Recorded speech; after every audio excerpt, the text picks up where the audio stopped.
Numbers 11. And the people complained in the hearing of the Lord about their misfortunes.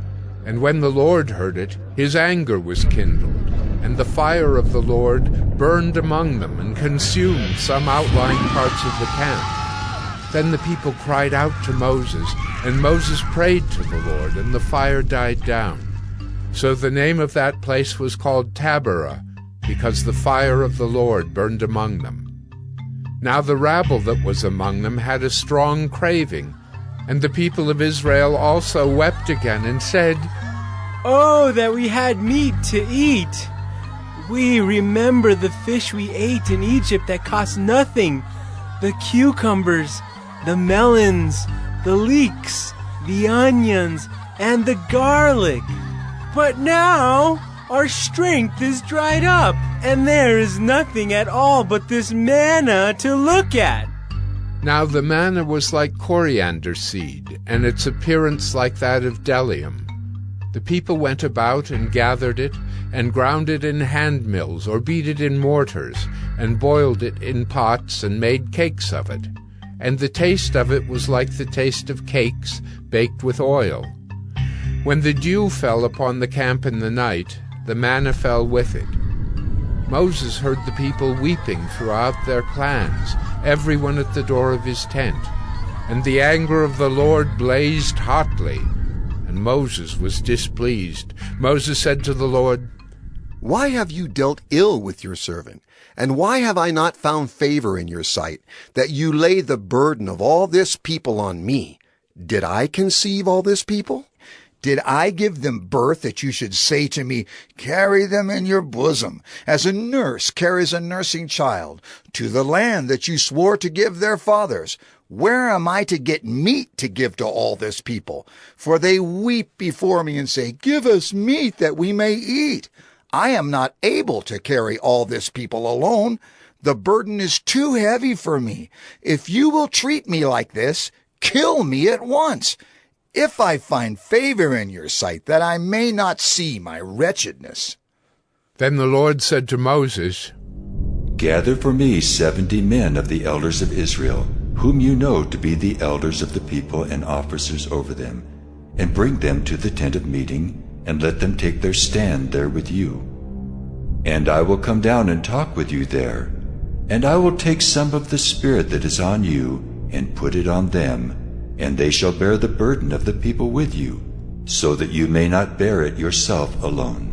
And say to the people, 'Consecrate yourselves for tomorrow, and you shall eat meat, for you have wept in the hearing of the Lord, saying, Who will give us meat to eat? For it was better for us in Egypt.'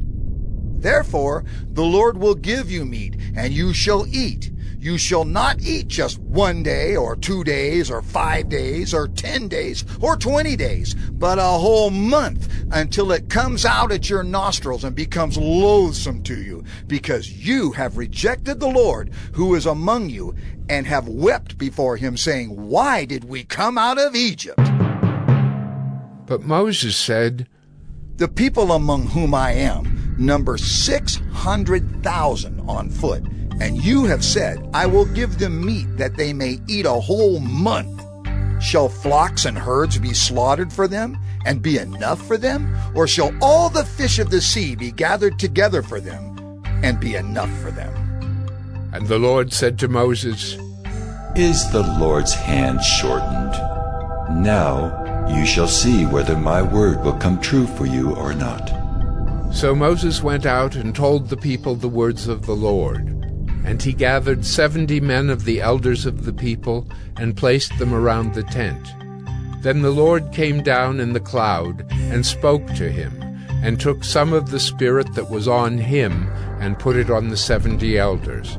And as soon as the Spirit rested on them, they prophesied, but they did not continue doing it. Now 2 men remained in the camp, one named Eldad, and the other named Medad, and the Spirit rested on them. They were among those registered, but they had not gone out to the tent, and so they prophesied in the camp. And a young man ran and told Moses, "Eldad and Medad are prophesying in the camp." And Joshua the son of Nun, the assistant of Moses from his youth, said, My lord Moses, stop them. But Moses said to him, Are you jealous for my sake?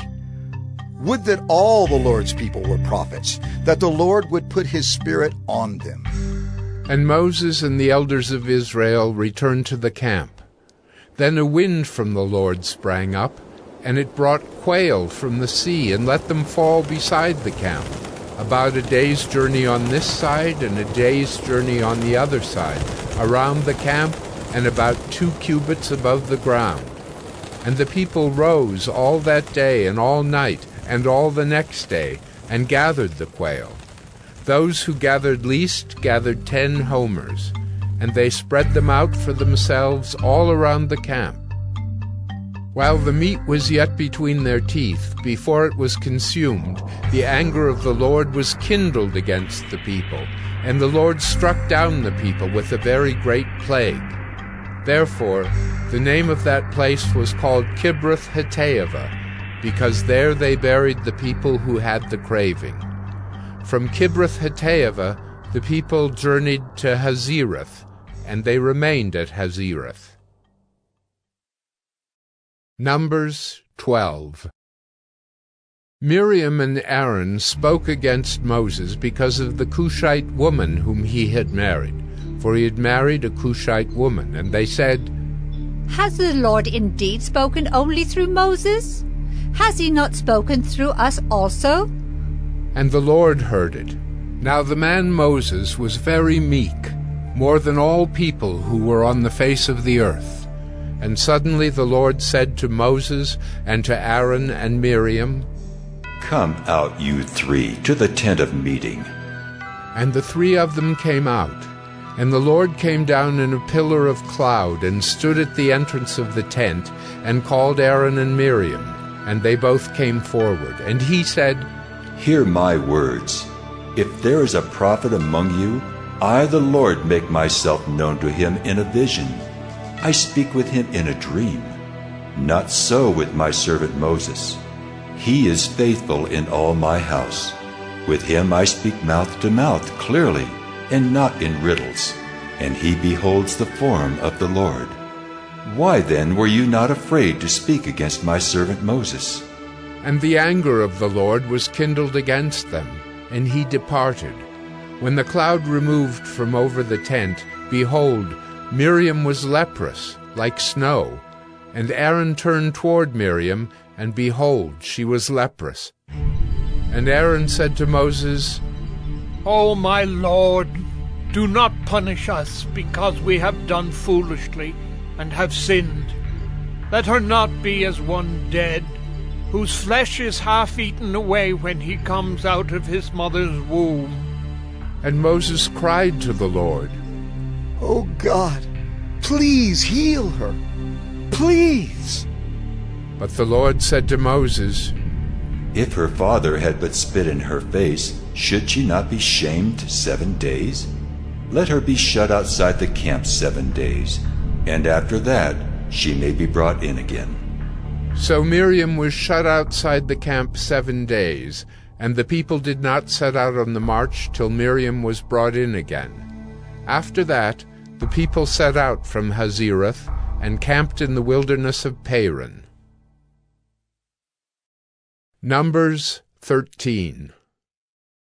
The Lord spoke to Moses, saying, Send men to spy out the land of Canaan, which I am giving to the people of Israel. From each tribe of their fathers you shall send a man, every one a chief among them. So Moses sent them from the wilderness of Paran, according to the command of the Lord, all of them men who were heads of the people of Israel. And these were their names.